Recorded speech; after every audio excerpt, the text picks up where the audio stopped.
What is up? Welcome to this week's episode of the Vanflip podcast.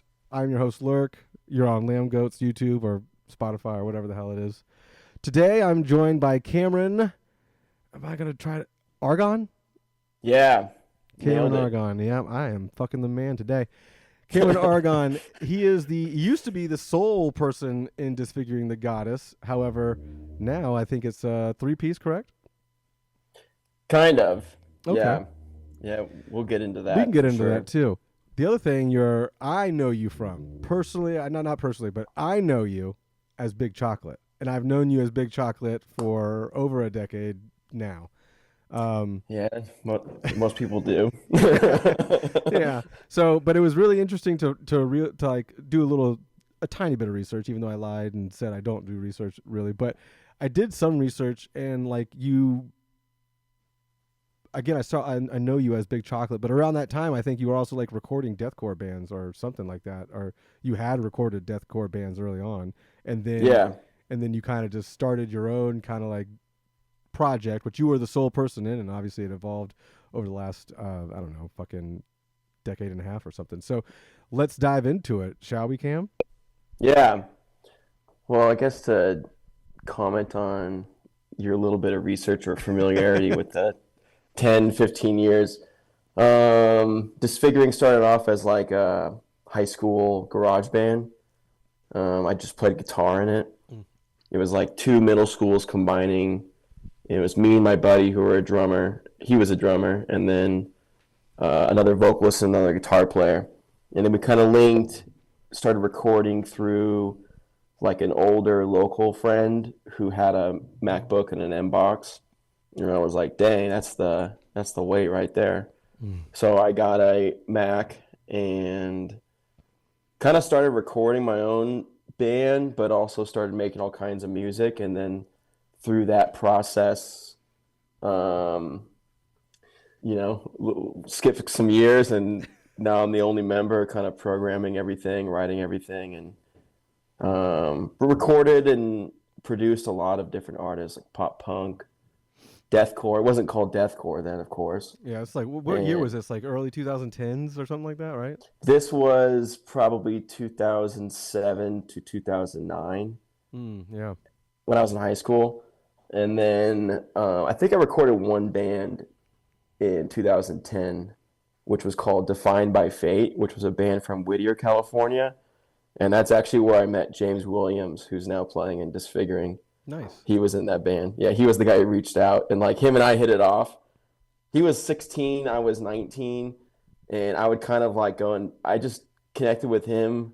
I don't know what it was on. I have like old vlogs of those sessions, so I can kind of like see what the heck we were on.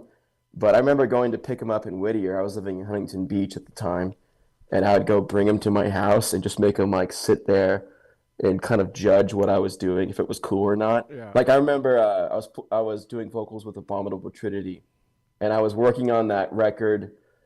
I don't know what it's called. It's a blue record with like an alien escaping. It's like one of the most iconic kind of Brett records. Maddie Way did vocals on the final, and I was with them right before that, or kind of during it too. I went and played with them out in Russia, and honestly, like I was kind of like not feeling the record. Like it was hard for me to do, because it was they were kind of like they were like one of those perfect blends of Russian slam bands that sound like Texas slam bands back in like 2008, 7.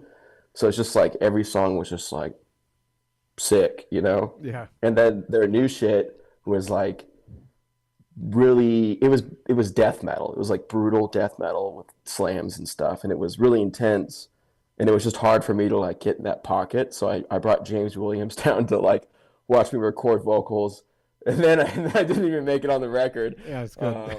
Yeah, which is probably good, because I guess my heart and soul wasn't in that record. But years later, I did hear my guest vocal on there, which they just kind of like took from my recordings. There you go. There you go.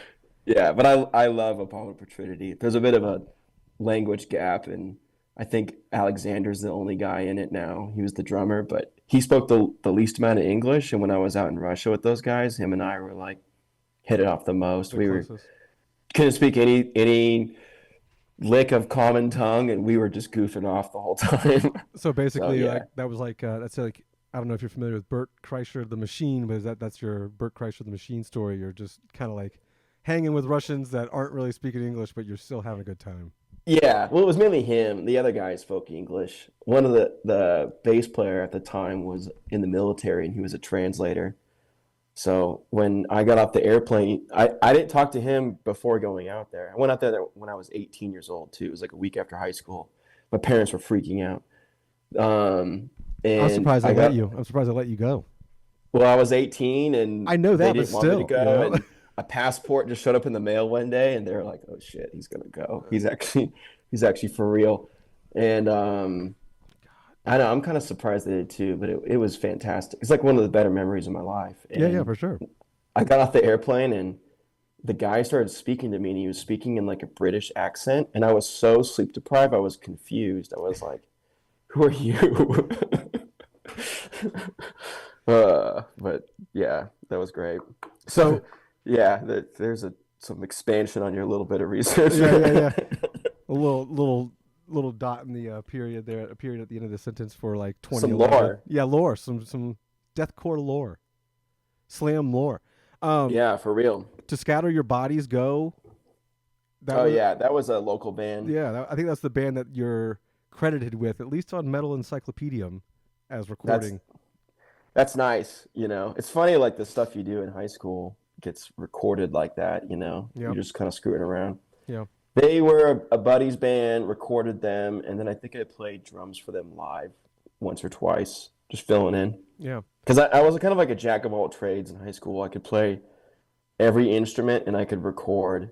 So like I was kind of at the center of like any musical project that was affiliated with what I was doing. That's interesting. It's great. When I look, because obviously I didn't find out about disfiguring until many years later after I already knew you as Big Chocolate. That's cool. I think I saw you when I lived in Tampa in the early 2010s, like 13, 14, between like 11 and 14. I think I lived in Tampa, and I think you came and played the amphitheater one Yeah, time. I remember that. Yeah, Yeah. the spinning. They had like the spinning floor on the dance floor.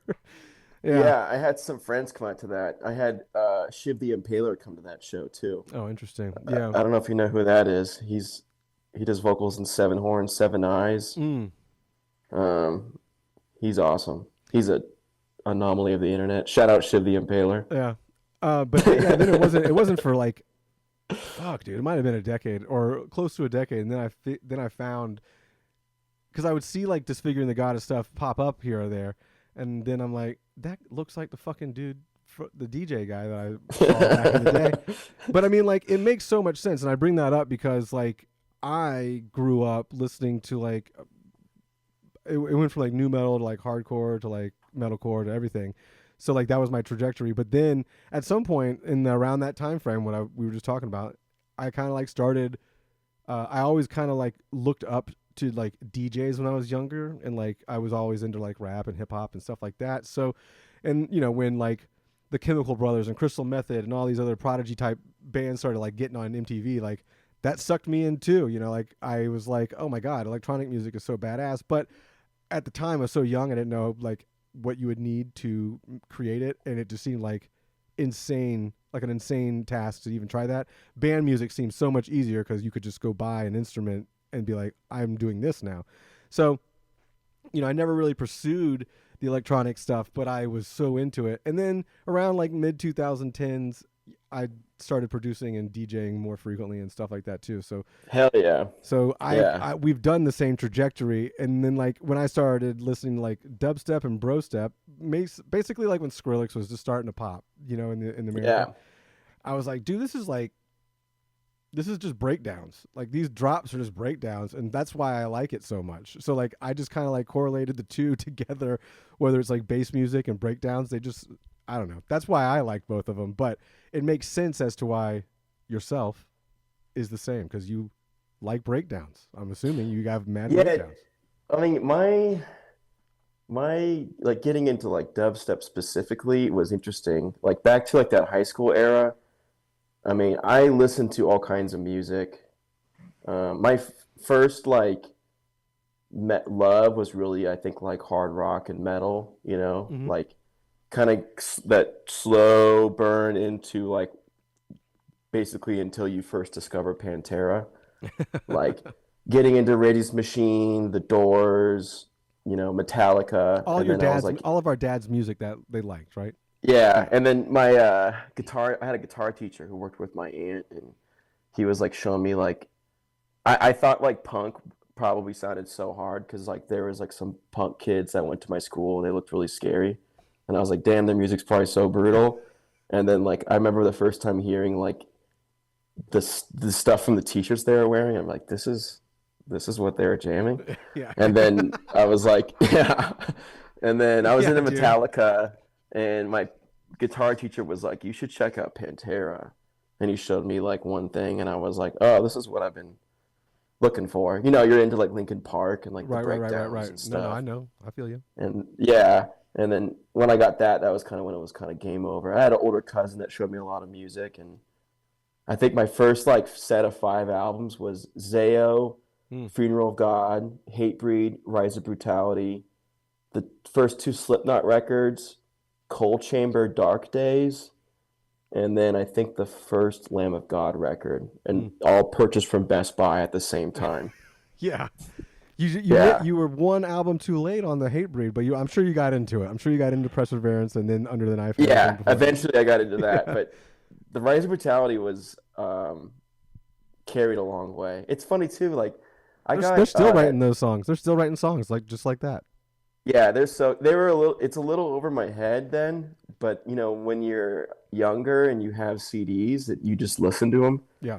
you know, like Cold Chamber is probably more of like my speed at that time, but I listened to the hell out of that Hatebreed album. Like it's ingrained. The other thing that's funny too is there's an AFI CD. It's the one with the graveyard on it. I can't remember what it's called. Something like has like Days of the Phoenix on it and stuff. Drown The the cartoon one? Sorrows. It has like the cartoon Yeah, cover? Yeah. yeah, it's like it's the day after the one of the picture of the sea.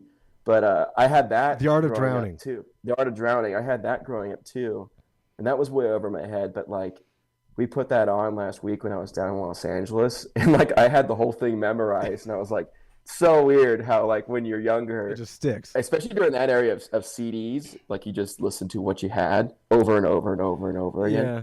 I mean, Um, the kids these days will never be able to sit with something that they don't like and then turn out to enjoy it. Like that that's how I got into all of this shit, really, if you think about oh it. Like yeah, there was some other person probably that liked something and I was like, I kind of want to be cool like that person or be able to talk to that person about this stuff. And it started like mine started with like 311 Down, like that album. Like so sick too. I had to like force myself to listen to other singles outside of like Down or all mixed up on the album or whatever singles were on that.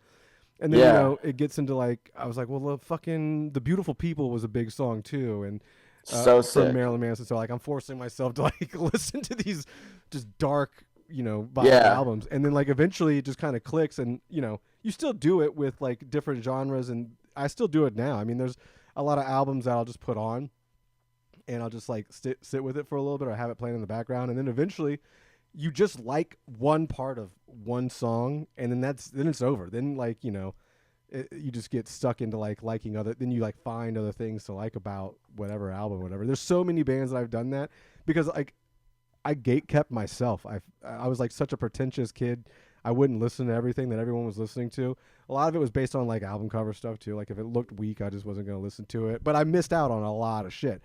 And like like you were saying Pantera was your gateway thing. Like there are people Yeah. listening to Pantera and stuff like that around me, but they had already been around. So in my head I'm like, that's old news. You know what I'm saying? Like I'm not going to fucking get into that. So it took like another 10 years for me to figure out like, oh yeah, this is where all that's coming from. So I should probably listen to Pantera. Yeah, totally. So I was into metal and whatnot. Like that was like my, middle school ramp up. And then like by the end of middle school, I was all into like what we call MySpace deathcore now, which Mm-hmm. wasn't called that then.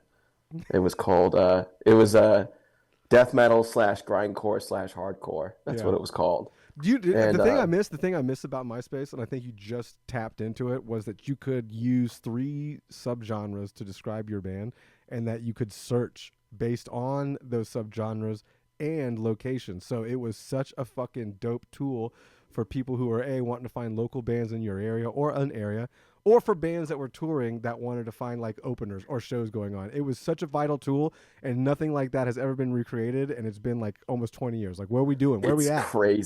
It's crazy how good of a tool it was for music. Fuck you, Tom. It's nuts.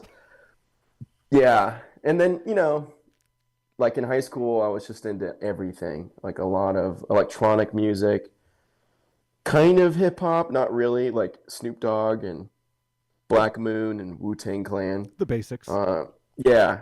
And, but like a lot of like Bjork and Frau, Imogen Heap, 07, Air, French band, Thievery Corporation, stuff like that. Yeah. And then slowly getting into like Paul Van Dyke. I was really into Paul Van Dyke and like ATB. These are all like I'm like 18 years old going to the trance club here in town, just fucking listening to Paul Van Dyke and all these other fucking dudes.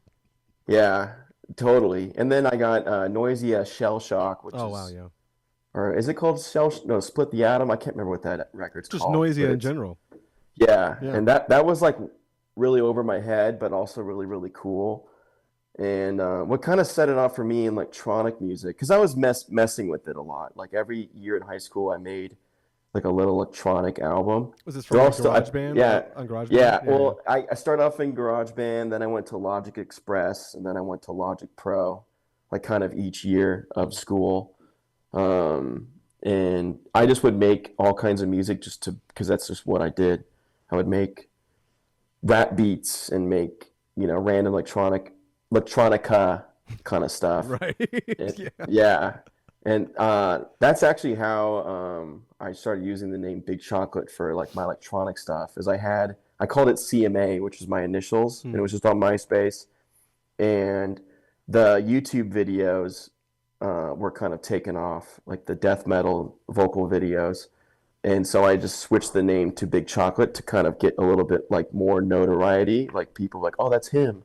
Yeah. You know, where does the name come from? Is it like you're just like anti-big chocolate corporations, or is it just like a or like a pile of shit? It was a really high-end political statement against, you know, large industries. The problem is if you Google like Big Chocolate Wiki, that's what comes up. The terminology used against like the corporations. Yeah, I was like all goofy and zany, and I'm like, there's only two companies that control all the chocolate.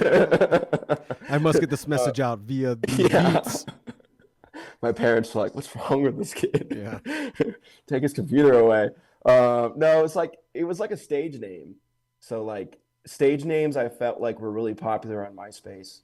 You know, like remember the band members, and everyone had cool ass stage names. That's where that's where the LURK eventually came from MySpace, because it was like Mick Lurkerson at first, and then I dropped Mick, and then we just went to LURK. But you know, hell yeah. Like, I mean, black metal guys have always had 6 stage names. True. And then like MySpace deathcore, there was stage names were huge. Like I always remember like See You Next Tuesday's vocalist was just called Fox. Yeah. And I was like, that's sick. I mean, it's his last name, but you know, yeah. Oh yeah, well, whatever. Shout out, See You Next Tuesday. They were podcast alums. I've had Chris on. Yeah, I've had Chris on. Yeah. But I just thought it was a cool stage name, because I was like really, it was like a stage name, but it was also, I think, my personal name. And remember Cool New People on MySpace? Yeah. This was like really early on when like everyone had cool MySpace names, like, you know, Brutal Brian. Yeah, with an O, you know, with a 0. Yeah, hell yeah. And then on Cool New People, there was this black dude that was like Big Chocolate and had like all like the cool symbols next to his name. And I was like, sick. So I clicked on his page, and it was just like so many of those like glitter kind of gifs, you know, of like little girl, like the like Bratz looking type vibe, you know. And I was like, damn, this dude's a player. And I was like, I'm gonna be Big Chocolate too. Yeah. And so I think I changed my personal name, and then on MySpace I was like stage name, I'm like, I'm gonna be Big Chocolate. And then I just thought I didn't really think about it. I thought it was funny, you know. I didn't because think I about. was like I honestly, 15, 16, yeah, I and didn't just think about it like until I goofy. was researching it recently. I was like, I never. It just, I don't know. You know, you see something and you're like, oh yeah, big chocolate. I got it. That's it. Dude, I had a moment like when I was 23, and this was I was a probably like a good 3 years into like a professional DJing career, which was like, what the I hell? know. I But I know. remember like laying in bed one night being like, why am I big chocolate? Like, what is happening? Like, this is like, what the I'm hell? I had traveling like all over for no reason to just do these yeah, fucking hour-long sets or something like that. It's crazy. I had like I don't know what you call it, like just like I guess like an identity crisis where I was like, what the hell's going on? Why is like why am I legitimately big chocolate now? Like I didn't really think about it, and it's better to not think about certain Yeah. stuff like Well, that. it's Like also that's good to let it's just good to let stuff naturally happen too. Like, you know what I mean? Like yeah, that's good to know. Like I didn't really stress it that much. I wasn't pushing the big chocolate brand like all this I had a team behind it, and now it just feels like fake. But like you should be sitting in bed and going like, what the fuck happened? What? Where? How the fuck did I yeah. get here? You know what I mean? Straight up, yeah. So, doing that stuff, actually the first DJ group that kind of like really inspired me was the Bloody Beetroots. Yeah. They had like some videos of them just like absolutely rocking it, and I was like, I could do that. Like that's sick. And then I got into CDJs, which was like the biggest purchase of my lifetime. And Yeah, but for what? For what? just well, in my head, I was like, I can play the electronic music I make live, and I didn't know what that really meant yet. And Well, then I guess what I'm realistically, I saying was is just playing. what I'm saying is like, you know, there was a giant debate between CDJs and controllers, and CDJs were like the club standard, so every club had one, and you had to like be able to play the CDJ in the mixer. But like if you were to bring any kind of controller, you'd be like laughed out of the building or whatever. But in my experience, I mean, I can obviously do both. In my experience, I'm like much better on a controller. Yeah, yeah. It's funny because I eventually switched to like when I did start actually DJing and I got like my first Warp Tour booking, I specifically switched to using a controller in Ableton to try to give the opinion to that crowd that I wasn't DJing and this was my own music. Yeah, that's a good call. So that was like when So I switched did to you had like one of those the Ableton like grid? I can't remember what it's called, but the yeah, button the thing. one I used was the M trigger finger, which Yeah. was like the one Skrillex was using at the time. So that So was I was it. like, You just plugged that into like a CDJ or not a mixer in your computer, and that being it. yeah, I think I brought my DJ mixer with me Hmm. and just rocked it. I mean, that was we talk about Warp Tour in a second, but that was a trip because I'm kind of getting there. Yeah, yeah, So yeah. We'll work into it. I moved to I'm interrupting California. and jacking you all over No, the no place. So worries. my bad. Just as long That's as you how can it should keep, go. as long as you keep Yeah, on pace, I'm gonna fucking just curveball all day long. yeah. No, that's how it should go though. So moved to California after graduating high school in Nevada, and um, start making music and just doing the same stuff basically. I was taking some college classes and really waiting to get like a residency so college in California would be cheaper. And I was living with family in Huntington Beach. That's kind of when I started to like really make that's when I made the first Disfiguring the Goddess records, Circle of Nine. And I think that's also when I don't really remember what electronic music I was doing, just like kind of random stuff. I was doing a lot of the vlogging. Burning the Masses hit me up to do vocals in a tour, like a record in a tour, which is like at this point, like, you familiar with Burning the Masses? Not really. Dude, they're sick. Like, they have two records. First record sounds so good, and the second record's like kind of a classic now in its own way. I did vocals on the second record, and they're nuts. Like it's just of that era where bands were just like really really good, you know. Yeah. But I did a tour with them, and I think it was like after that I was like, okay, this is not for me. Music is not for me. I'm gonna just like go on this like studious path or whatever. And then that's when I got in touch with Steve Joe, and Steve Joe was like, kind of just like, what is all this stuff you're doing? like metal and electronic music and like what the hell. And he was like, "Can you do a remix for Suicide Silence?" And I was like, "I think so." Yeah. And he was like, "Well, Mitch Lecker lives like up the street or in Huntington Beach. Like, let me put you guys in touch, and you guys can meet, kind of like a vibe check." Mm-hmm. And so me and Mitch Lecker met up, which was cool because like in high school I was a big fan of Suicide Silence and that promo or the EP, the first EP they did. Well, being a MySpace kid, yeah, of course. I think everybody was. Yeah, yeah. I think I remember they were really, really, really good on MySpace. Like It their was like them campaigns and on yeah, MySpace. yeah, them and Job for a Cowboy. I just remember like when I specifically can remember when they all started to pop like on that platform because it was like, like you said, deathcore hadn't really been around, so it was just like Yeah, it was just like this wild new, fast kind of breakdown-ish whole yeah, situation. So I remember just popping all those bands popping. totally. They had really good live videos, like multicam live videos, which was kind of unusual. And then they were really good at like adding people. I think it was their manager at the time, Jerry, would make those videos and then just like sit on his computer and adding everybody. And then I remember going down to California and like going to a record store and like seeing Suicide Silence on like a flyer for somewhere. Like it was like one of those like posters with all the Yeah. shows on it. And I was like, sick. I know that band on MySpace. And I saw them live a couple times in Reno. I actually saw them live playing at a skate park with See You Next Tuesday one time. Shout out See You Next Tuesday once again. And they were badass. Like I remember it was like Suicide Silence. It was way more brutal in person than it was on the Mm-hmm. EP. And when you go back and listen to that EP today, that EP sounds so brutal. Yeah. And so it was kind of cool. And then I got into like brutal death metal and all that stuff, like that really gnarly stuff. It was funny. I just was in Los Angeles last week and driving up, I was listening to like a bunch of old stuff I was into, like Wormed and Condemned and a bunch of stuff that was on this label called Brutal Bands I was really into. Mm. Really good record label name for such obscure It'll tell you bands. exactly But what they have on it. yeah, it was good. And I was like, oh yeah, this is the stuff I was like I was into like Moby and this. Yeah. Weren't we all, friend? Weren't we all? That Yeah, Play album was so good. I rocked the shit out of that so Moby Play good. album. So good. And then so like when I met with Suicide Silence, I wasn't really into like that sound anymore. Like Right. the basically like deathcore post 2008, I wasn't really jamming. And I would go see it. Like I remember when I moved to California, I went and saw like Despised Icon at Chain Reaction, Tight. and that was really cool. And I went and saw like Graf Orlock, which Mm-hmm.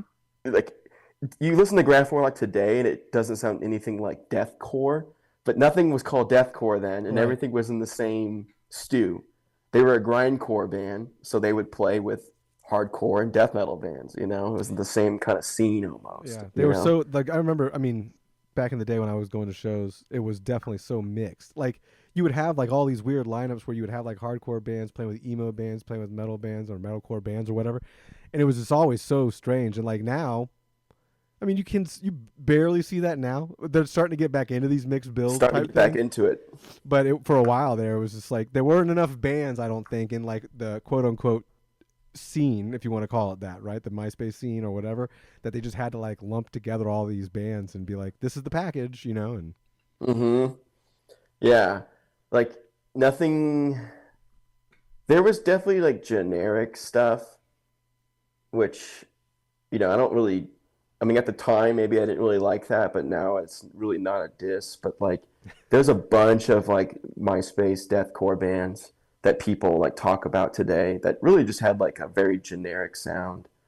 And I mean, it's a product of the time and it's cool and all that, but like for the most part, everything sounded so unique, and it was all in the same pool, basically. yeah. Like your iPod would be like you'd legitimately be a grindcore fan if you were listening to like that era of whatever you wanted to call it, death metal or hardcore or grindcore. Like Yeah. that's why I think like I'm not to bring up See You Next Tuesday all the time, but we've already been talking about them. But that's why like being a See You Next Tuesday fan back then was like so easy. They're like a grindcore band, but Yep. it was like through that kind of what we call MySpace deathcore, which I mean, I've said this already, but it wasn't called deathcore at this point. So it was just all in the same little bucket. And to call like certain bands back then MySpace deathcore is like, it really wasn't though. It was like death metal and it was like a new hardcore thing. and grindcore, you know. Yeah. And some bands leaned a little bit more in one than the other, you know. I can remember when the term came out and like people started calling it that, and I was like, I hated it. What was it though? I was confused as to like what it was, you know, because like like you said, all this shit had already kind of been out. And now that I'm thinking about it, do you think like deathcore kind of like killed a lot of like what would be grindcore bands? Yeah. 100%. I think or they get lumped into that on accident or something like that. Yeah, I think there's a lot of talk about it right now. Like the Brutality podcast has talked about this a lot, but like what coined it, and I really think the album that shifted it was that Despised Icon album that was white. It was the one after the Healing Process. I can't remember what it's called right now. I'll look it up. But I think that was the first like proper modern kind of deathcore sounding record. And I think that's when I don't know if they coined it or not, but that's like when it was like a thing. And it was funny. Yeah. Yeah.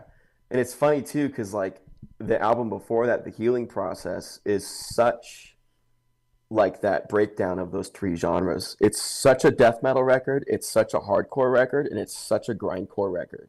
Like it has perfect elements of those genres like mixed together, you know. And even before that, like Consumed by Your Poison even is probably more on like that death metal spectrum. They didn't have that Alex, the vocalist that does the great hardcore type vocals. So it was like that was like the record that I think really kind of made it, modernized it, and like coined that hybrid sound that became deathcore. That really sounded like the prior iteration where you had like proper grindcore, proper death metal sounds mixing. And I remember I wasn't really into it, but then again, that's when I was into brutal bands and shit, you know. Brutal bands record label. Yeah, brutal band. Yeah, that record label. Yeah, exactly. Brutal Bands LLC. Yeah. When it comes to vocals, though, I wanted to ask before we get too far in, because like, you know, listening to like especially like your vocals or so, they're all over the place. Like you're doing a lot of different styles, right? So like there are the like the guttural pig fucking noise type like when you're doing that, because I've been guilty of doing this when I was in a band and like we had new songs and we didn't really have like them all fleshed out all the way, and I didn't have the lyrics done all the way, but like I would just make up sounds on stage. So like I know that you do. I know that your microphone keeps rubbing on your collar. Just FYI. Oh damn. No, just now as you were sitting up, that it just was like. So you know they're gonna yell at us probably, but anyway, yes, because you do like regular vocals, but then you also do like those kind of weird gutturals, and I was curious as to like, are they actual lyrics or are we just doing like guttural noises? Because like I've always been so confused when I hear some of these bands, and like now that you're here, I can ask you obviously. So like that's what I'm doing. I think it's a pardon me. I think it's a good mix, and I don't think I could put a ratio to the mix. It's just kind of like different eras sometimes in different songs. Because I think at the end of the day, it's like an aesthetic sound, right? And I think how much you want to pronounce something is also a creative and aesthetic choice. And I'm kind of more in the line of like just doing whatever sounds the coolest at the end of the day. Yeah, I get that. And yeah, a lot of my early stuff really leaned into like pure sounds. And then I've gotten really, really into lyrics as I've gotten older. And when I mean gotten older, I mean like post 2010. And I've definitely like gone back and forth. Like I have like newer songs I've done that that didn't have lyrics when I recorded it, and I wrote lyrics to the sounds afterwards, or sometimes I just don't even write lyrics to it at all. That's actually in other types of music, it's a technique that I've learned called top lining, where like a lot of big songwriters, there's a category of songwriters that are just called top liners. And they don't write words, they just take beats and they just like sing random shit to it. For like a Like melody, doodle to like find a yeah, melody for a just songwriter. yeah, Yeah, that's what I random was thinking. sounds and stuff. Like I think most famously, like Rihanna has like a top liner that basically like sings all of the vocal melodies, but just doesn't use lyrics, and then they write lyrics to what those syllables are later, and then So she sings the final product. it's wild that there's so many people working on certain albums. I mean, in different genres and places, right? Like, not every band is gonna have a top liner or a lyric writer or anything, and then the band's just gonna sing it. However, there definitely are bands that are doing that in the world that we're in now. So there's that happening. But it is wild that you could have like a an album that has like 80 people working on it, and the band's only 4 people or something like that. Yeah, big time. Yeah, and that's I think every one of those is like different processes and whatnot. But I But still jam Rihanna like all the time. So yeah, kudos, Rihanna. yeah, yeah, she's great. But um, that's kind of how I look at it is like if you're not really using lyrics as like your initial map into something, like you're kind of top lining. Hmm. And sometimes in metal, you just get away with like never re-recording it or writing lyrics to it. Yeah. I mean, I've done both. I'll legitimately have like these songs that I'm really stoked on the lyrics. I'm really stoked on like how the vocals came out. And then I'll have another song that like legitimately doesn't have any lyrics at all. Yeah. I'm just like I sick, like I don't care. You know what I no, mean? no, yeah. Like I came to a realization in the last like 5 years where I don't care either. But like it did bother me when I was like early on when I was doing it. When I was doing it, I was like, God, I feel like such a fucking poser loser. Like I just can't. I just need to like figure out the lyrics of the song or something like that, right? I already got like the melody or Yeah. whatever it is going to be for it, the cadence or whatever. But I don't know if you're familiar with this like French band Igor with like 3 R's. Yeah. So like I got into that album a couple years ago and I was like, damn, what language are these people singing? And then I researched it and it's like, oh, it's just a made up thing. Like they're just saying made up stuff all over the record. And then Yeah. outside of, Corpse Grinder's feature, that's actual real lyrics. But like then I was like, oh, that makes so much more sense. But being a producer and everything like that and just working in sounds and stuff like that, I also can understand like how it's just another layer to the project. Like you have your project open up and it's just another layer, another sound. It doesn't necessarily have to be the lyrics or words or whatever that grabs you, because there's also like so many other melodies in electronic songs that grab you as like lyrics would. Yeah. Yeah. I mean, so I feel like a few ways about it. One is I don't know what it's called, but I have a really, really, really hard time remembering or learning lyrics. Like there's songs that I'm been listening to my whole life and I couldn't sing you the song because I don't know the words. Yeah. And these could be like major songs that are the most sing-alongy songs ever. And I think just my brain just doesn't, it processes the tonality of things way more than the words. And it's been really challenging for me at cool parties where karaoke is the move. And I have to I really struggle with Just get up it. there and start doing your fucking growls or something like that. Yeah, I look at karaoke. It's just like, what's a cool song for the whole room to listen to? Yeah. So it's just like another form of DJing. Hey, But everyone, join me in singing this track. yeah, yeah, "Come Clean" by Hillary Duff. Yeah. Um, but so there's that part, and I think that's what's always made me like really into metal is like the tonality and the expression of the voice. And I'm also a really big fan of like foreign language music, like Mm-hmm. Spanish music. I'm really into Portuguese, Brazilian music. I'm really into French music, and then like Japanese, I guess. But like if it's in any language, I don't really care. Like if it hits me a certain way, I'm into it. I don't need to know what they're saying. But I will say, like in my own music too, I really feel like lyrics add another layer of expression to the overall package, Yeah. you know? Yep. And it's like whatever I can get the most expressive, swing out of, I'll go for. Sometimes like not doing lyrics just works, and sometimes the lyrics really add something to it, or sometimes the lyrics really make it so the vocals, like I don't know how the vocals would sound if I didn't write lyrics. And I've done it both ways, where like I write lyrics and then just sing them, or like I'm literally writing lyrics to the song, so like every phrase I'm just kind of like looping and writing like the perfect lyric just to fit just right there.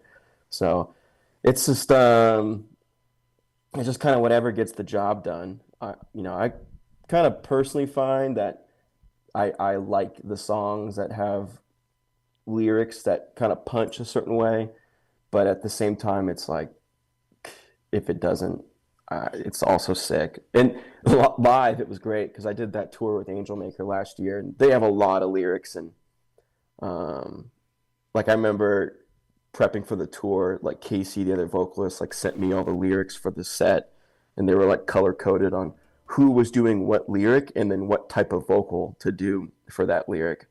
And I was like, this is way too much. Like, I'm never going to learn it this way. So you joined them as like a secondary vocalist, or you just Disfiguring the Goddess was on tour with them? No, it was I was playing with Angel Maker. Oh, interesting. Yeah. All right. It was like a little, we just put a DVD of it. We call it Big Chocolate Night Out, I think. And it was like a 2-week Canadian run. Okay, yeah. And yeah, it was the best. We all had the best time. But like those songs live, if I didn't know the lyrics, I could just go really, really low. Yeah, just whatever. Yeah, Damn, worked out. I posted that story and didn't even mention any of that because I may have not even known. What, Big Chocolate Night Out? No. The Angel Maker. I'm assuming it's the Angel Maker Canadian tour with I Declare War last year. Yeah, that was it. Yeah. There's no mention of you on there, but well, it was difficult at the time because they didn't have access to their Instagram. Oh, true. Yeah, I remember all this going down. Yeah. Yeah. So it was kind of funny, but it was great. Like word definitely got out because there was like a lot of Disfiguring fans that would come out to those shows, but then there was also like a lot of people that were like, what the hell are you doing here? Yeah, like what, I'm like, here I am selling merch and playing the gigs. Yeah. I feel like ripping some vocals. I feel like we should at least I know I mentioned it beforehand, but I feel like we should at least mention your upcoming EP, right? Yeah, 100%. Galapagos. Yeah. And you guys Galapagos. You just released, like within the last week or two, I think, the title track of it, which was interesting because it starts off very big producer, Big Chocolate like, Yeah. Yeah. So, I mean, to get to like the more fusion-y type of stuff, it's like Disfiguring's always used electronic elements. Mm-hmm. Always, whether it be for atmosphere or like synth leads or whatever. Like they're literally cooked like onto almost every record. At some point, some records are heavier on it than others.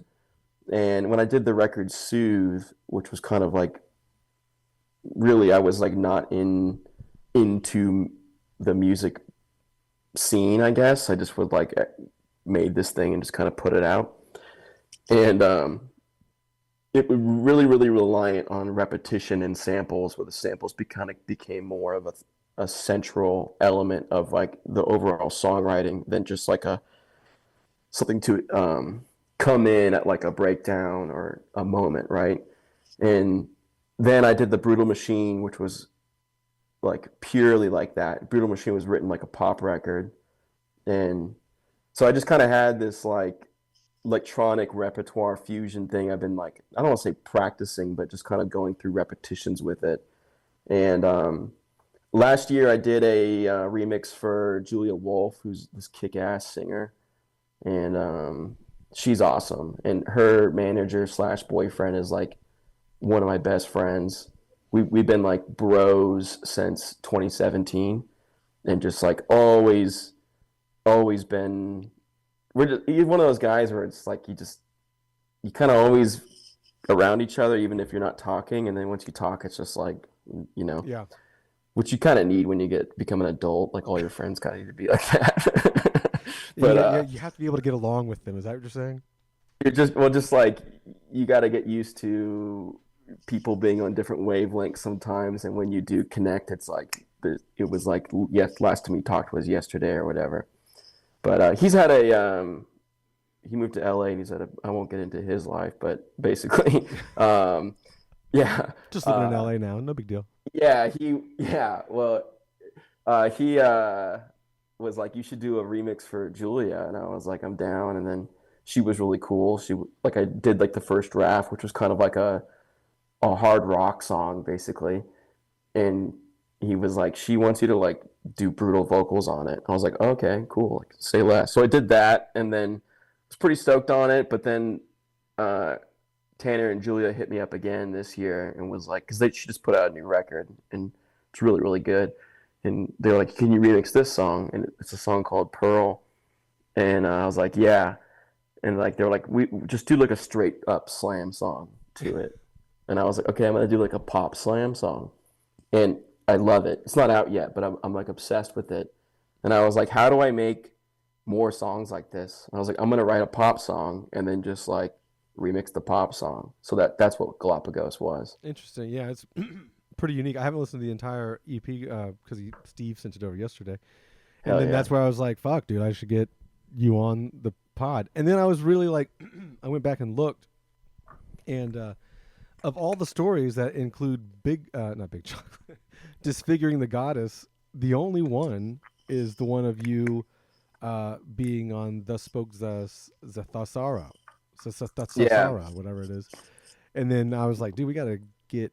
So Steve got my email now, so he can just send over the promos for the DTG stuff. But Hell yeah. Yeah.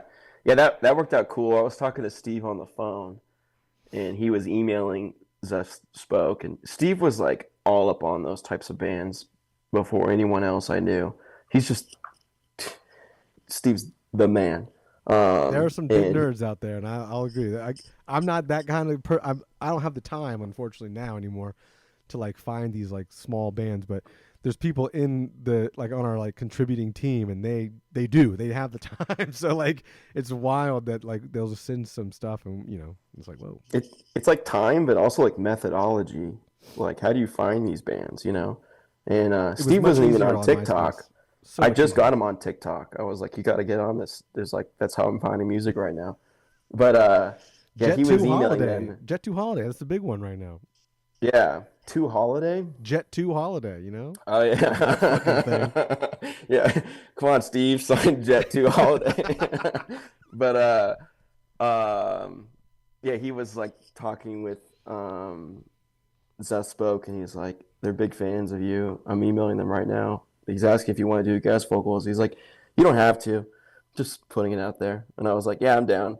And then I was kind of nervous about it, because I liked their first record. And then when the new record came out, the Zeth Spoke album, it's like probably one of my favorite records of the year. And like every time, I've listened to it like probably like 50 plus times. And every time my vocal feature comes on, I'm like, oh yeah, I forgot I'm on this. Yeah, this is sick. But yeah, to bridge one gap where we didn't cut off, it was basically how Warped Tour came about and how dubstep came about. So after I did that remix for Suicide Silence, about 3 weeks afterwards, Mitch called me on the phone, which I thought was cool. I was like, dang. So he's like, hey, this remix is really cool.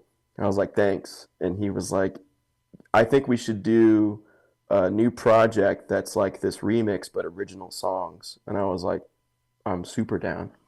And we started Commissioner, which Steve Joe also named. He wanted to call it Cam Mitchener. Yeah. He was like, he called it the Commissioner. And like we just ran with it. And that was like everything. The first song we did was literally that. Like I wrote a metal song and I remixed it. Is this the EP? Is What Is the EP on that? Yeah. Okay, so this is on Spotify and everything like that. Okay. 2011, damn. Yeah, and Mitch was like, he was really into dubstep at the time. He like loved listening to it in his car. He always had like a subby system in his car, and he was always like playing it for me and was like, "We got to get into it. You got to like we got to incorporate this kind of like thing going on." And this was like right around the time where like Suicide Silence was like really into like everyone just like kind of bouncing and stuff, and like bringing back a lot of like you know, crowd energy type moves. And so I know he was a very visual guy, so he probably saw like how dubstep could be like this thing. And I remember my first experiences with dubstep was like kind of like weirdos in high school, like showing me some stuff. And I'm like, I was like into house and whatever. I was like, this is like so weird. Like they were like going to raves and stuff. And what kind of dubstep was like, it? Like, was it the original garage, like UK version, or like more of the bro American step shit? I'm not even sure. This had to be like 2008. Oh, definitely UK garage. Like just the like Casper and fucking all that shit. But it didn't. Whatever these guys were showing me, it wasn't hitting. No, it does. Yeah. Sometimes it definitely didn't. I agree. Yeah, and then I remember when I was on tour with Burning the Masses in Europe, Annotations of an Autopsy was on that tour, and those guys are English, and they were all into dubstep. They were like always playing it on the bus and stuff, and I was still like, I'm not really feeling this stuff. And then Mitch was like, kind of like trying to get me to like see why it was cool, and eventually I was like, let me start trying to produce this stuff to when I incorporate it into our music, it's like a little better or whatever. So Mitch was actually like the big catalyst for like getting me more into like producing dubstep, which is funny, right? So without Mitch, there's no Big Chocolate. There's no real Big probably. Chocolate. Yeah. And then they brought me on Warped Tour 2010 to do video because they needed a video guy, and Mitch was like, let's just bring Cameron because he films everything anyways, and we can make music with him.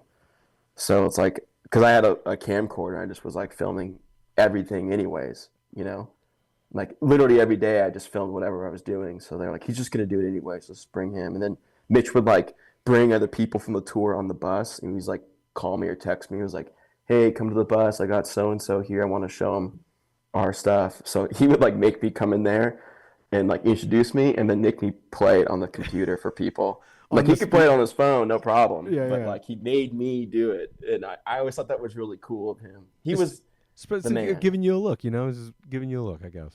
Totally. And then we threw a couple like after parties, like maybe one of the clothing companies. Like I remember Umbrella Clothing was really into it. We would do these like set up these tents and like bring out a PA, and I'd like have my CDJs with me, and like it'd be like me and Mitch like trying to play dubstep horribly, but it was just fun to do something. And then I have to assume that's how Warped Tour kind of caught wind of my name. And then I remember they started like inviting like electronic artists. I think. Yeah. God, 2013 was the first year they actually had like. Was Rusko on there or something at some point? Who no. Who some of the big DJs, like, or not big DJs, but fuck. Crisley played it. Crisley, there it is. Yeah. Yeah. So I played it in 2011 and 2013. And in 13 there was like 4 other DJs besides me playing it. And I think Crisley and I were the only ones that were like really kind of like cracking it out there.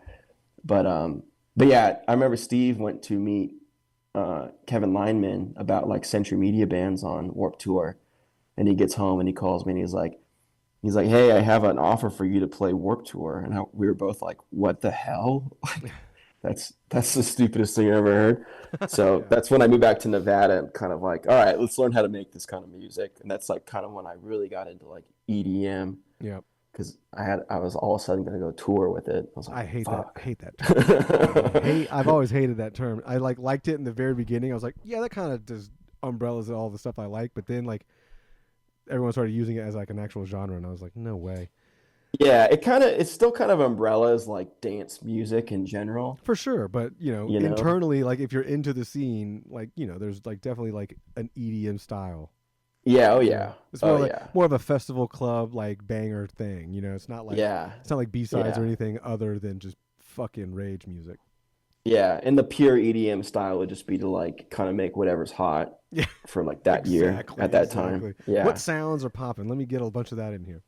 Yeah, and it could be anything, trap got EDM, dubstep has been EDM, then it was all like tropical house, and Big Room House, and Yeah, then Dirty Bird got big. Tech House got big. yeah, Funky Tech House Tech got House big. is kind of like an EDM sound now. Um, Not actually, exclusively, but there's a side of it that right, is. right, right, right. This is a sidebar. And then I want to get into Nevada because like I just got back and you just segued into it, and I have to know about Northern Nevada. But Hell yeah. you were supposed to play here, and I live right now. I'm in Jacksonville. You were, and I was like your opener for that gig, but something happened. Sick. Something happened to where it didn't pop off. I don't know what happened, but I'm trying to think like, was it COVID or what? I don't know. Hold on. Did the gig not happen, or did the event No, just suck? no, it didn't happen. Yeah, I have no idea. I'm gonna Google Maybe it there real was a quick. hurricane. That could also probably be. I've definitely had Florida shows been canceled for hurricanes. Yeah, for sure. I'm looking up Yeah. Big Chocolate Jacksonville is just bringing up like the candy stores around here, so that's a problem. It's a conspiracy. Yeah. Yeah. I don't know. It's not. This definitely ain't gonna come up. I don't think. But yeah, I don't know what happened. But the show either was canceled or whatnot. But it was a bummer because then I knew you were in Disfiguring the Goddess by then. So like, Sick. there was like I definitely played a Florida show. I think it was in the later 2010s, which was like a little, like all my DJing around there was like a little more of a rarer appearance. And I remember getting to the event and the guys that were throwing it were like really into metal and stuff. And I remember in my set, like I remember the club was like one of those like really grimy dubstep clubs where kind of like anything would go. And I remember I played Solitary Unraveling by Mushroom Head, and everyone flipped out, and it was so sick. oh yeah. Oh no. Okay. I was like, this is awesome. I think this show did no. Okay, the show did go on. I just made the artwork for it. Sick. You should send me the flyer. It's not that cool. I'm curious. But yeah, that was 2017. Sorry. Okay, yeah, that was 2017. Okay, I think I was living in Los Angeles then. But Galapagos is so. Last year I did a record. Well, here's like the recent progression of Disfiguring. It kind of ties into that Angel Maker thing. So in 2023, Colton Bennett hit me up on Instagram about Gorehammer. And at the time, I didn't really know Angel Maker at all. So I like looked at, and I've gotten hit. At the time too, I wasn't really into Instagram or any social media. So randomly, I just happened to catch this message, and I looked up his profile, and I was like, saw his band, and I was like, wait a second, these guys are like pros. I was like, it might be good to, pardon me, do some music with some pros. And I actually sent the record they sent me to a buddy who lives in Texas. Shout out Zach Hooligan. Shout out Corpus Christi. And I was like, showing him this instrumental record. I was like, should I do this? And he was like, absolutely. And I think if he would have been like, nah, you shouldn't do it, then I would have been like, really, really like on the fence about it. But I was like, okay, let's do this. So I did the vocals and everything. And then through releasing it, there was like a lot of internal drama going on. And Johnny stepped away. So the new Gorehammer was now just Colton and me. And Colton was like, okay, cool. Like now you can write some riffs for Gorehammer. And I was like, damn it. Like I thought this was just going to be some sick thing I could just do vocals on, you know? Yeah. And then he started writing it. So I started writing it, and I wrote 5 songs for it. And they just sound like Disfiguring songs to me. So that became 5 songs that were on my record, Saw Through With You. And I was like, hey, why don't we just make this record about like you and I working together and trying to figure out like our like workflow with the distance and all that. And at this point too, like Colton and I were like absolute boys, and we have a beautiful friendship now. And so we did Gorehammer. I did write a couple songs for it at the very end. We actually just put it out. It's like the most anticlimactic record release of all time. Like we we were holding off until Angel Maker kind of like got assembled and everything was like normal over there. And then we were just like, let's get it out because it's been like almost 2 years since we made it. So I just like submitted it through distribution and just was waiting for it to pop up on like Spotify. Yeah. And like it popped up like last week. Yeah. And I just sent it over to Colton, and like it's just been basically me and him listening to it on Spotify. We haven't like told anybody it's out or anything. Well, here's the big reveal. Yeah, here's the press tour. If you've made it an hour into this conversation, you now know Gorehammer has dropped a new album. It's super secretive. Like you got to listen to an hour of this podcast to get to know what to look up on Spotify. Well, if you can get me like a press release drawn up, we can just post about it. Hell yeah, I'll do that. Just because I mean, obviously, it involves other band people too, like other people in other bands. So. Yeah, I mean, honestly, it's pretty cool. Like Colton Bennett is like a riff lord. I think when you look at Angel Maker, he kind of looks like and he kind of plays this role well, where he's just like a rhythm guitar player, but he's written like such great music. Like he's such a brilliant songwriter, and I don't think he gives himself enough credit for being such a gangster songwriter. So yeah, I'll always be Colton, a huge Colton Bennett fan. He's the sickest. He's the coolest dude. Just like great energy. He's like let's do it kind of guy, and just writes great music. And so Gorehammer, he's had some fun with, and I had fun kind of like producing it and whatnot. And after that, then I did Softly With You, and then after that, like I literally had Softly With You done, and I was like planning on this marketing stuff, and I was like the kind of classic, like just throw a bunch of money at it, like ads and press and PR or whatever. Yep. And I remember talking to Steve Joe about that, and I was like, he's like, what's your plan? And I was like, I'm going to do probably this, and this. He's like, that sounds like overkill. And he was like, honestly, you should just blow up on TikTok. And I was like, oh, that's all I have to do? Blow up on TikTok. Okay. Well, you know how like everyone says that? Yeah. And it's like, for whatever reason, when he said it, it was like the perfect timing where I was like, yeah, that's a great idea. He was like, yeah, you could just kind of do like everything you were doing back in the day, but just do it again. And I was TikTok, like, yeah, that's a great idea. So I did get into it, and I got into it by like making like short minute-long songs and then making like an iPhone video for them, like all within one go. Oh yeah, no, you just standing around, like swaying. Yeah. I do want to. I mean, like you've always had some kind of like weirdly interesting, like even your promo pictures for certain things, like Big Chocolate or Disfiguring the Goddess. It's like these weird, like very dry, humorous posts, and it's always been hilarious. You know what I'm saying? It's just like yeah. So I really haven't changed that much since like sometimes I think about stuff I used to do back in the day. Like you brought up Igor and the random words. Like I remember my buddy and I did this song called Spatsen, which was like a dance song where he's like singing in a foreign language, but the foreign language is just all words he's making up on the fly kind of stuff. Yeah. Just goofy stuff like that. So I really did all those videos and songs to basically like reestablish platforms. I've always had Facebook, like the Disfiguring the Goddess Facebook's always been strong, but like I never gave Instagram any time or TikTok any time. So I was like, let me just use these platforms for like a good 6 months and then drop my album. So then through that, I did Big Slime Summer, which was basically just a compilation of all those stupid videos. And then that was all kind of like last year. And Big Slime Summer, the compilation for Big Slime Summer came out this year through Barbaric Brutality, which it probably never would have came out if they weren't so into it. They were like, this is great, we got to put it out. And I'm like, all right. And then I put it out. I was like, yeah, it's actually kind of funny. But like after that Angel Maker tour, I was kind of like, shit, like this stuff's fun and you're good at it. And playing live is like it's not like an underrated element. It's like a necessary element for music. And I kind of forgot about that.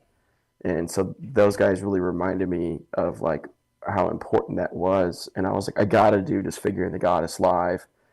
And I thought for about like 3 months about who I could start adding to it. And like in my head, I was like, I need to add like kind of like a first mate and then build from there. And the only guy that came to mind for like 3 months was James Williams from Defined by Fate back when we were 16 and 19, right?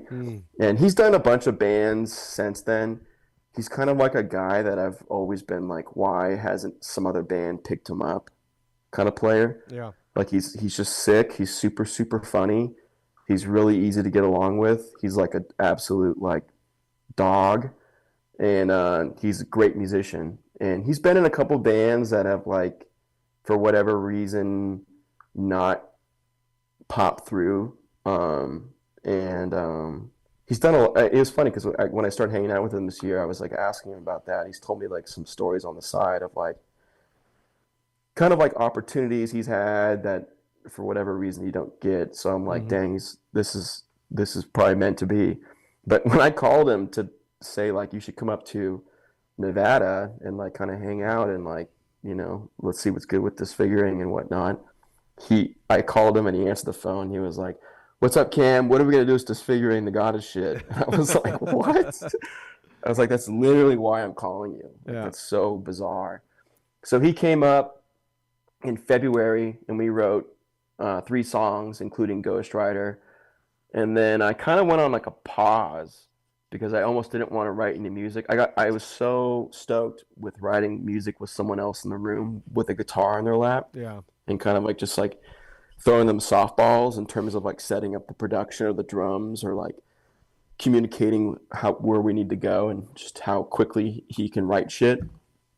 And his style is very it's like very right hand driven and just like sick. And so we kind of have a lot of crossover there, but the way he plays something is very different than the way I play something, but similar enough that I can like really weave it in to the Disfiguring sound. So it's nice having like a second set of arms, like phantom arms next to me. And so I got into that, and then he was gone, and we just like weren't really linking up physically for a minute because he's down in LA.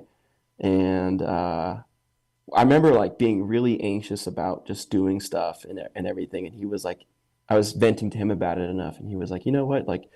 He's like, "Can I be raw with you?" And I was like, "Yeah." And he's like, "You're talking a lot." Like, he's like, "All this shit you're talking about, you can just go do like right now." You always And I need was like, someone to fucking do that, right? Like someone "Yeah, did that to me a handful of years ago, and I was like, "Fuck, you're right. I'm fucking so lame, dude." yeah." So like right after he said that, I did like Galapagos and a bunch of other songs, and then Aaron and I'll talk about Aaron in a second because he's kind of a pivotal dude right now too. He lives up here in Nevada with me, and we went down to LA for about a week and just rented an Airbnb, and the 3 of us just made like a bunch of music. And then I got back, and I have so much music right now, and I was like, how am I going to get this out? Because I got to get it out quickly. And I was like, EPs. That was like my first thought. So Galapagos is like the first EP of like kind of the 2025 sounds. And it took like 2 months to get the artwork back, which felt like an eternity. And now it's finally coming out, which I'm glad. It kind of like has a good little mixture of like flavors to introduce people to like kind of where Disfiguring's taking certain stuff. Yeah. Like, you know, there's some stuff that's like you're like Galapagos being like kind of like the fusion of Big Chocolate and Disfiguring. Like, there's some stuff that really blurs that line pretty well. And it was funny like making some of it in LA. Like I was making this beat and like, you know, James is like, what the hell? Like, how am I supposed to like? He had like a guitar in his lap, and he's like, "What are you guys doing right now?" Like, it just sounds like a Brazilian funk song, you know. And he starts playing guitar, and I was like, "That's it!" So like, record that immediately, and I get the song to a point where like we could move on to the next one. And then he's sitting there, and I was like, "That's not something I normally would make." And I was like, "James, this is not something that anyone would make." Yeah. So I'm excited, like a lot of good music, and I'm pretty proud of the production too. It's like I'm kind of been embracing Are you handling it all? bigger. What's that? Are you handling it all, like mixing and mastering and Yeah, all that stuff? yeah. So like there was a while there where I was like embracing like really avant-garde styles of production, or like I didn't really care to follow like the modern metas. I was just kind of like doing stuff that was almost like against the modern meta. You mean like And I you were don't think being a bedroom DJ, mastering his pretty own shit? much, Yeah, yeah, yeah. yeah. I was like, I don't want this to sound like super modern. I want it to sound kind of messy or dirty or shitty, I you could know? easily do that without even trying. Yeah. Well, there's a lot of I mean again, it's like back to the thing of like using lyrics in songs. It's just like an aesthetic choice. So like I also had kind of a wake up this year where I was like, you know, I think if you embrace the modern metas of production, I still think you would make aesthetic choices that make it so you love the way it sounds at the end of the day. Because there's so much modern music today, especially in metal, that I just don't like. Yeah. Like it just doesn't hit me at all. It's like sounds too good or too big or like Yeah, that is a problem I just sometimes. had lack soul because all I can hear is kicks and snare drums. Yeah. You know what I mean? Yeah. So I was It's like like a kind of weird there's a iffy. weird line between like older like in my I didn't like a lot of earlier stuff from like metal bands or whatnot. Like we're talking like 80s and 90s and early 2000s, just because it Yeah. sounded so flat. You know what I'm saying? And like when I really got into music production, like I'm listening to electronic and rap and bigger bands and pop artists and all this stuff, and the production and stuff like that is more, you know, thick, bassy and stuff like. There's more, I don't know, stuff going on in the production as far as just like flattening it out, making it sound like it's playing out of a tin trash can or something like that. So, you know, again though, I had to go back later in life and be like, oh yeah, I see why, and I can listen to it now even better because I'm not as pretentious. Yeah. Yeah. I mean, yeah, I think with music, especially like metal too, I think the thing that really hits me the most is always like what kind of vibe does it have? You know, not like how good does it sound subjectively, but how the vibe just resonates when I play a song in a room on like a small speaker. Like, Yeah. does it feel cool in the room? It's like kind of all I really care about. You know, I'm not really like, in with headphones or like good monitors, like sitting there like listening to music like this. You know what I mean? Yes, I can hear everything. I can hear the ambiance in the back. Yeah. I can Oh hear wow. them. I Yeah. can hear keys jangle in the background. I can hear it. Yeah. The snare transient never dips. It's Yeah. always perfect. Again, there are definitely people like that, but I am not one of them. That was the thing about like doing my own mixing and mastering as a producer back in the day, which I never fucking was good at all. But in my head, I'm like, fuck, it sounds good to me. And then like you'd play it elsewhere, and it's like, oh, this sounds dog shit. Like Yeah. you go in your Yeah. car or somewhere else or like a club, and you're like, oh fuck.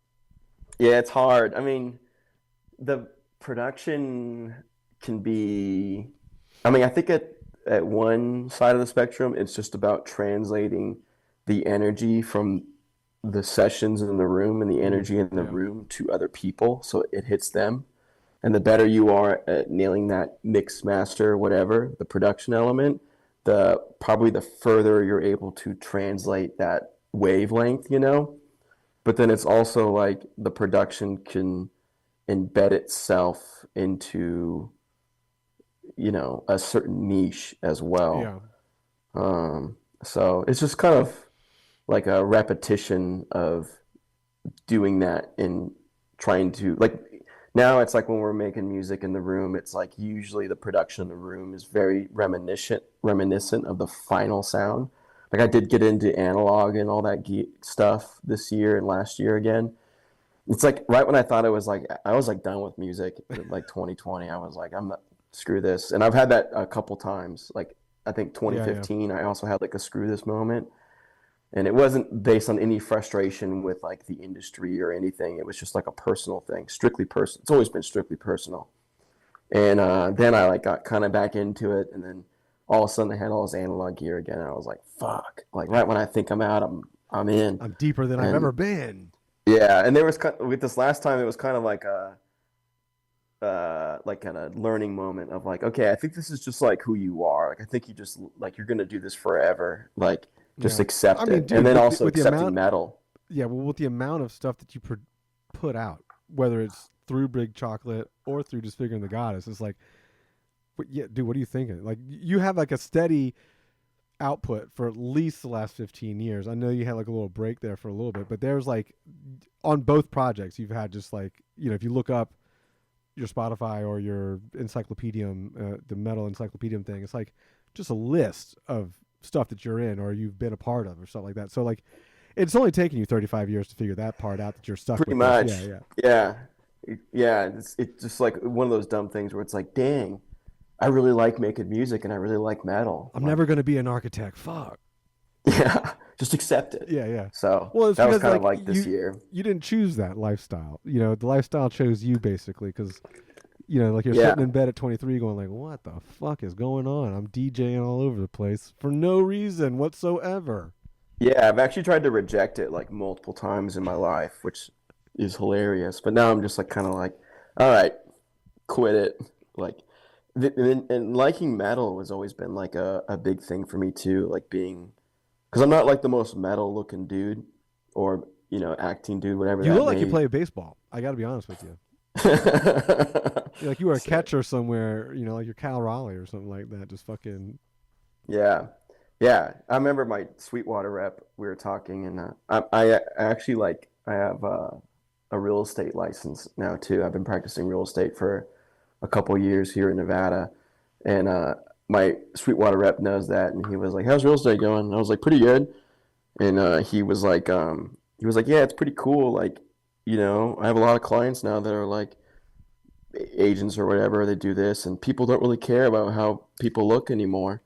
Like you can be alternative and do whatever. And I was like, Tom, if you saw me in person, like you would never in a million years know, like A, I was into music the way I was, but B, like the types of music I was Yeah. into. I was like, you can't tell.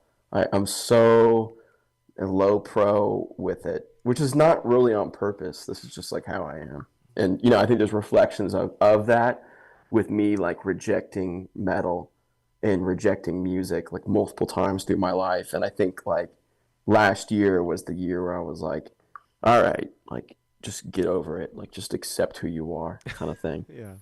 I, So I was gonna even yeah. say like, well, you can't just. I guess you're gonna be a realtor, but I used architect instead because it sounded better. Yeah. But it's so funny that you're a Yeah. realtor. Well, our architect's a little different. You gotta, A little I more think it schooling. requires a little more schooling. Yeah, Yeah.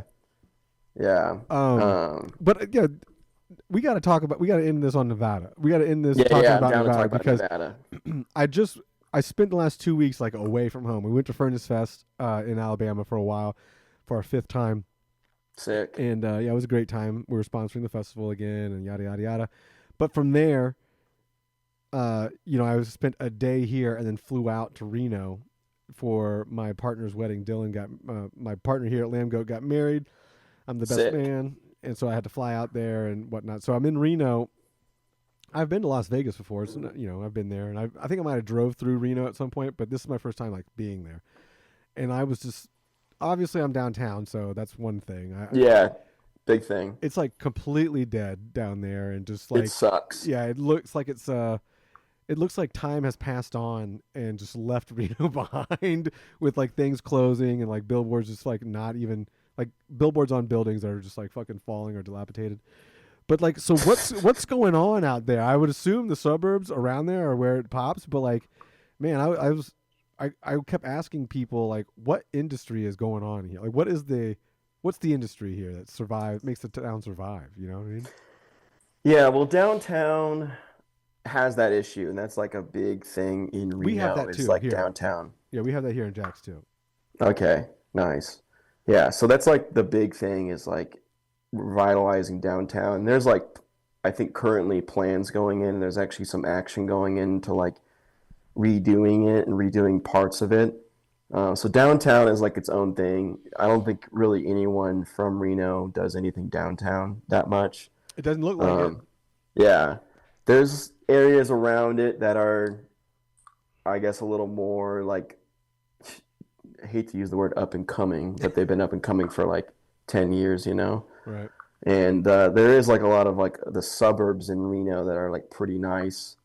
And Reno just has like a bunch of different ends. It's really like that tagline, biggest little city is like perfect tagline because you can literally get around it in like 10 minutes. And there's like, you could, like Southwest Reno, it's literally like you're in the mountains. And Yeah. I mean, it's very cool and all that, but you're still like, 5 minutes from the airport. So it's a weird place. And the thing I'll say, so Nevada, not many people know this, but it's like the whole state's basically all mountains. Yeah, yeah, yeah. Like all Reno's mountains. just in like this little valley around these mountains, Yeah. which was cool. Yeah. And, like So yeah, the topographically nature and up everything. there Yeah, so sick. But Vegas is like has all the clout. Vegas has more clout than the state. Like you go anywhere in the world and say Vegas, and people, yeah. hell yeah. But you go anywhere in the world and say Nevada, and people are like, what the heck's that?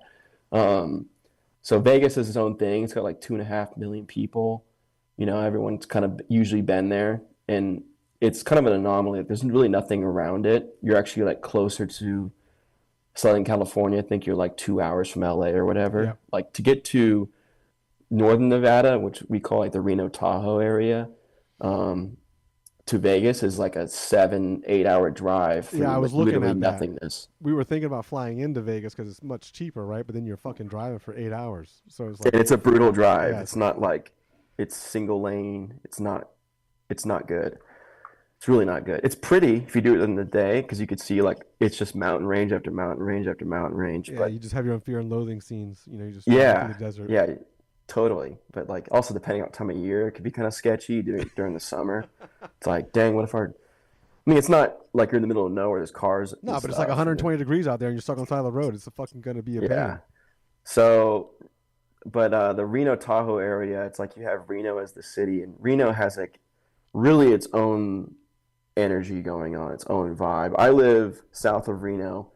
I'm from Douglas County, so it's like Reno's in Washoe County, and then below that is Carson City, the capital, which is in its own county, and then below that is Douglas County, which is absolutely gorgeous. Do you know And the it's just like updated? a Do you know the yeah, updated tell. population of your little city? Because it I says on mean, Wikipedia 3,000 in 2010. So in Douglas County. no, just when I looked up Minden, is that what it Oh, is? Minden. Yeah, Yeah. yeah. Minden's about 3,000 people. Still, all right. That's like Yeah, that's tiny. Gardnerville is right next to Minden. It has a lot more people, but they're kind of like sister towns. And then I'm actually in Genoa right now, which is probably a little under 1,000 people, but it's gorgeous. Yeah. And then Well, you're in like the Tahoe area. Like the lake's not far from you. no, it's right. It's the Sierras are literally on the east or west side of the valley, and Yeah. at the very top of the Sierras is Lake Tahoe. We And then went by Carson's Kings Beach the last day we went I like to do dark tourism. I don't know if you're familiar with what that is. Like, you know, where dark tourism. It's just like dark things that have happened. yeah, so like if Sick. something bad's happened, like we Ton of went that around here. yeah, yeah, of course. We went and saw Yeah. like where JFK was shot and where all these other fucking shootings or mass casualty things have happened. Just, you know, because it's weird. You see Yeah. all this stuff on TV or whatever, or in pictures, and then you're there. But we did the Donner Pass, so we went up there and saw like Mm. we were in Truckee where the Donners kind of like had to, you know, eat each other and Yeah. stuff. So Where it went down. that was very interesting. But it's all fucking nuts out there. It looks nuts. It's like 9,000 Looks feet in the nuts. air, and it's fucking just like wow. You know, it's really different from where I'm at. I'm in the fucking beach of Florida, so it's completely different. You know what I mean? Yeah. Yeah, it's very mountainous around here. Like it's high elevation.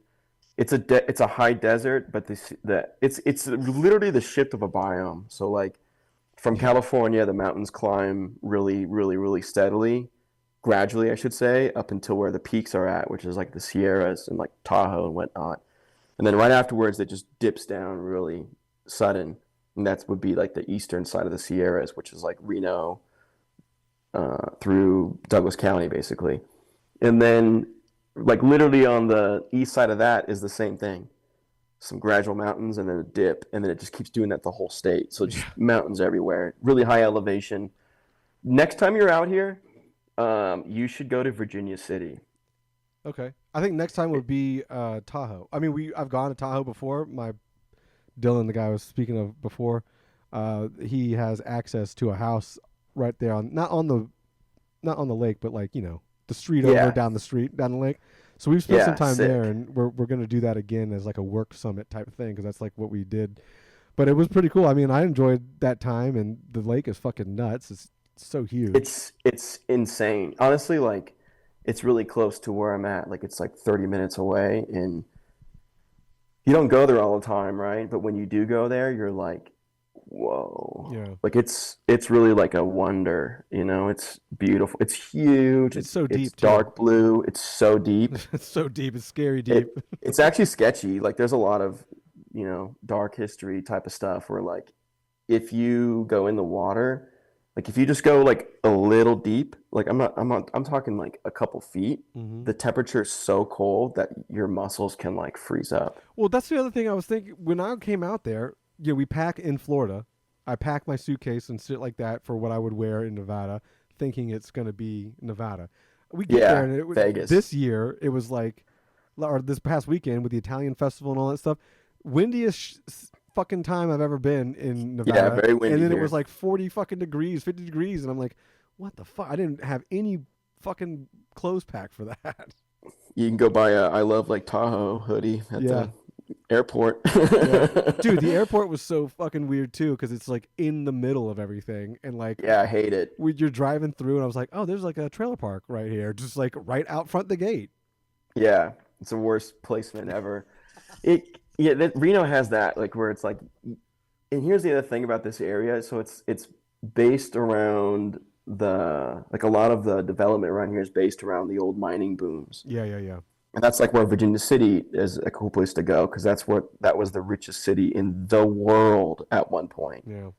Like that's where like Thomas Edison was like wiring stuff for electricity. Mm. Like he literally has like his own wiring out there, and it was like back in the day, it was like you had New York City and you had Virginia City, and those were the two pinnacles of American society and civilization, where all the advancements were coming from.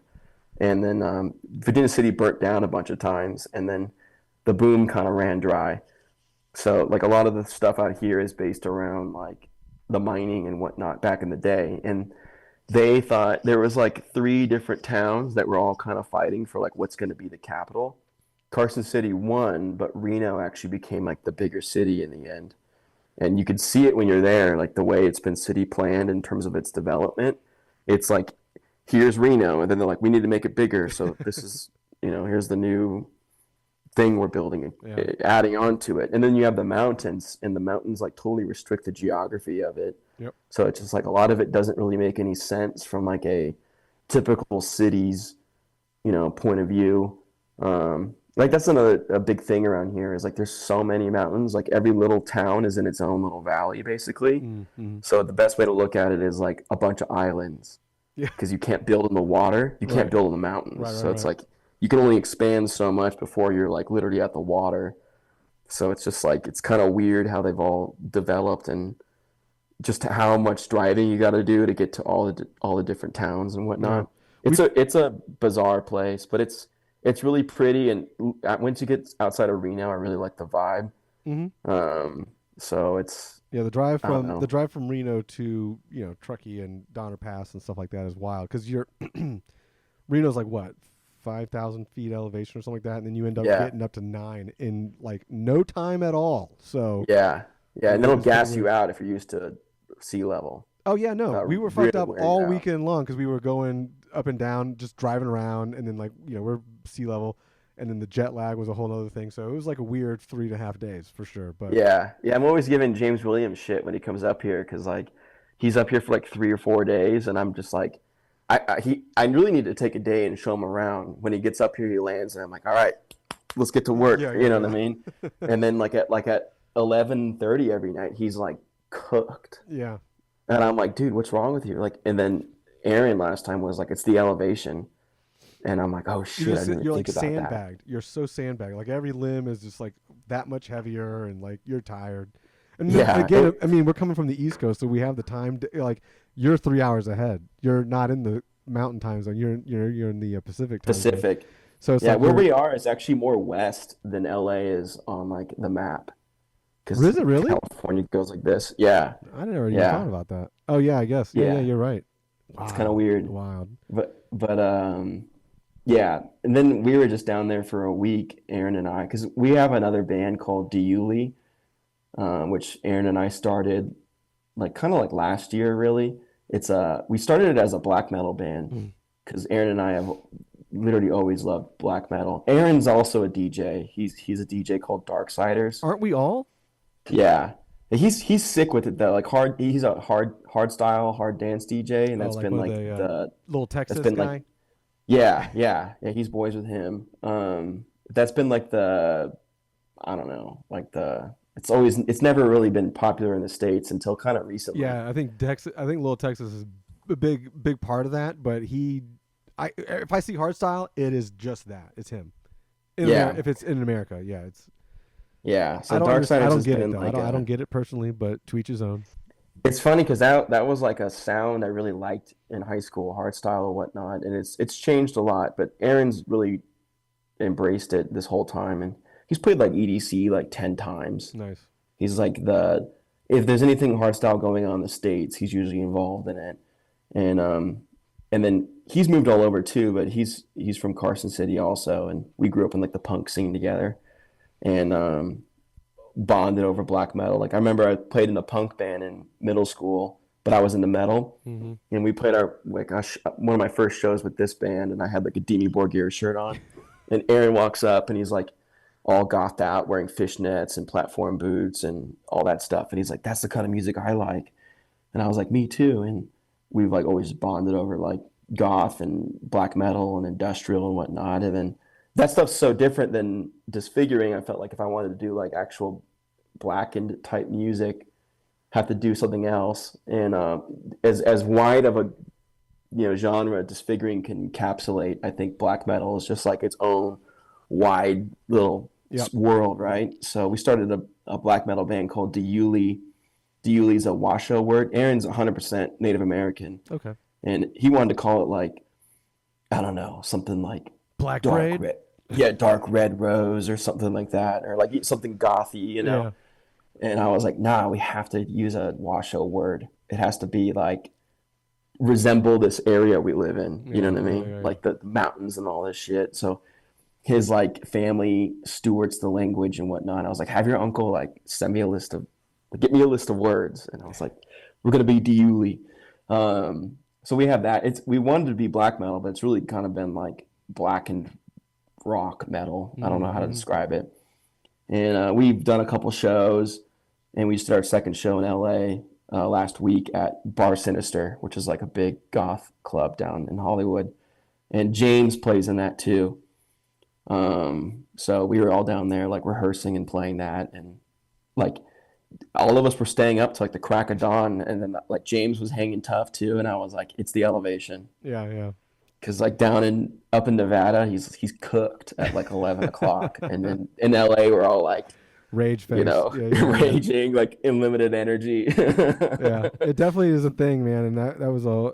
It didn't really affect me as much, but my girlfriend, she was fucked at the first day or two. It was just rough for her.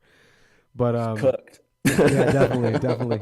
Not figuratively by the heat, but just by the elevation. But yeah, man. Yeah. I gotta cut us here because I gotta get the fuck going on. I know you got something going on in the next hour or so. So.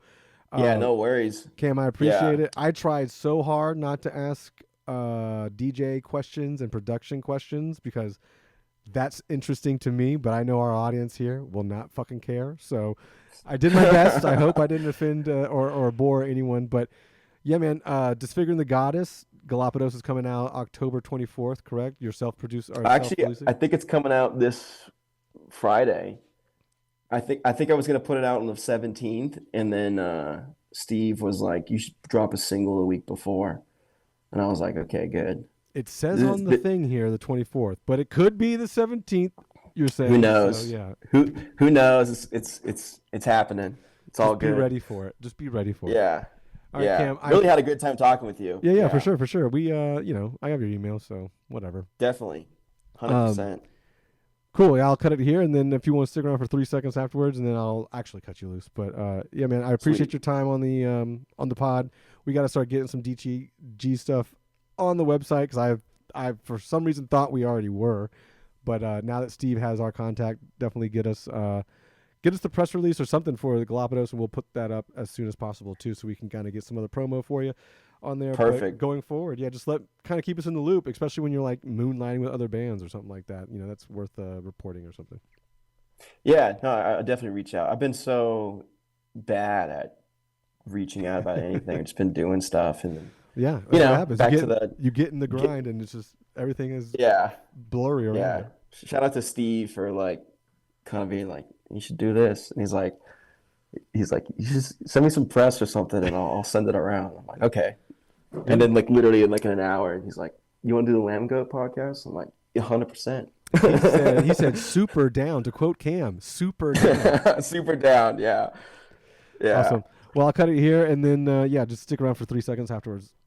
Perfect. Thank you so much. Yeah, no problem, man. Take it easy. You too.